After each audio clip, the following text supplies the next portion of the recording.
So when it comes to real estate, a lot of people try to find deals, especially when it comes to investors. So when investors are looking for deals, they're looking for um, either a place with a cheap, a pretty cheap home or area where they can easily invest um, a decent amount of money into a home to get a good return back. And obviously, as you know, nowadays it's not exactly easy to find those kind of deals with properties. However, this one person in New York found a way to basically get homes for the cheap and flip them for a major profit. And he found a way to do it again and again and again. And you would think that it was luck or he was smart or maybe had a very good formula for it. Well, he did not because it ended up with a federal indictment.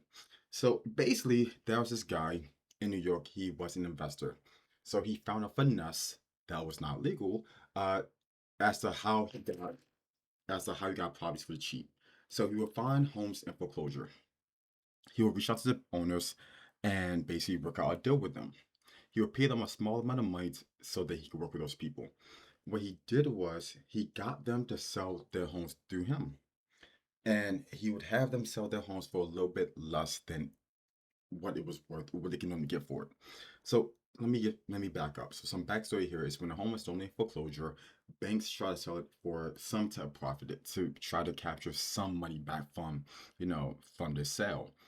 Now, there's a thing called a short sale. Now, short sale is where the bank accepts a lower number than what the home is actually worth. So let's say that potentially the home could sell for $150,000, and you try to make a deal with the bank to, hey, can you close out this loan if we can sell the home for 120, we can get 120 for it. And if the bank says yes, and they accept to close your loan out for a low amount of money, then that's called a short sale. So that is basically what the investor had taken advantage of. He was getting the homes to sell at a lower number than what they're actually worth. He got the banks to agree to a lower number, and once the home has sold, he would then buy the properties and flip it for a major profit. Now, if you think about it, the fact that he was able to get the bank to accept even a lower number than what they could have got at market rate, it already tells you that the profit he got from that home was way more than normal. So what he did was he would pay homeowners to go ahead and work with them. When the home was put up for sale, you know, they try to put the home up for sale to try to find a buyer or somebody that could, take it.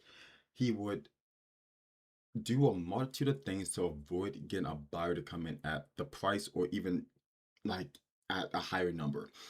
He would intimidate buyers from putting in offers. He even damaged some of the properties. So he would literally go in the property and either break up the bathroom, destroy the walls, anything to just make the home go for less money. Once he did all of this, he then got the bank to agree to a home to take the home. He got the bank to agree to accept a number lower than what the cash go for. Then he bought the home himself, and then he basically got caught by the fast forward. And the federal indictment, it was found that he had done this over the past few years. He was caught to have done this with around 11 different properties. So he was using the short sell strategy to go ahead and get a bunch of multiple properties across Brooklyn for a lower number. Another thing he did as well is that when any buyers were willing to offer a higher number, he somehow intimidated them or found a way to scare them off to avoid from putting in a higher number at all for that. Um, and when the prosecutors looked into him and the fraudulent, like short sale transactions he done, they were all in Brooklyn. So apparently that was so the also place in Brooklyn where they would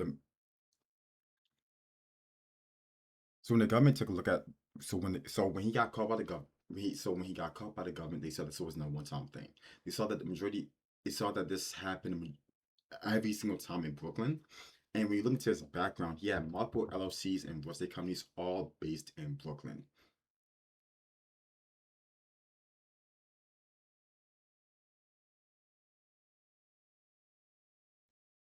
While short sales are intended to help minimize the losses of the lenders and the homeowners, this guy took advantage of the system and exploited it. and use multiple dirty methods to try to take advantage of it. And another thing he also did as well was he also placed fake liens on the property. So a lien is when, let's say that you hire a mechanic or let's say a plumber to come fix something in your house and you don't pay them, the mechanic can go to the court and have a basically a lien or like some type of financial hold placed on your property showing that you owe money on it. And this can also affect its home sale because when it comes to home buyers, if it's found that a property has a lien on it, then it makes it less attractive. Normally, when it comes to mortgages, so mortgages, when they underwrite for a property, they take a look at the property, see does it have any liens on it, does it have anything negative on the property, and if a lien is seen on it, a lien can affect how much money a bank's going to offer a buyer for a property. So by them putting liens on these homes, they were able to push the home's value even less and also make even fewer mortgages willing to put money behind it.